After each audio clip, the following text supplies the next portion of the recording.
Mind and body are a one system. اس کے بعد دو علیحدہ علیحدہ چیزیں بن گئی. ذہن، آپ کے سامنے کوئی خطرناک چیز آتی ہے تو آپ کا ذہن فوراً میسج دے دے گا پیچھے ہٹ جاؤ،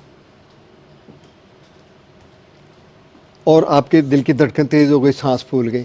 آپ کے ذہن نے باڈی کو پیغام دیا اور یہ ہو گئی.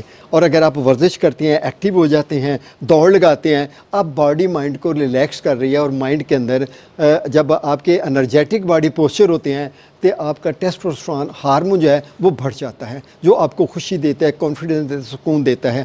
اور ساتھ کورٹیسول جو ہے ہارمون وہ لو ہو جاتا ہے. اور اگر اسی بات کو ایک اور انداز میں دیکھیں کہ ایک آدمی کو کوئی چیز لگتی ہے اور ایسے خون کا فوارہ نکلتا ہے، ایک دم کہے گا اوہ، اس کے مائنڈ کو کچھ ہو جائے، اوہ یہ کیا ہو گیا میرے ساتھ.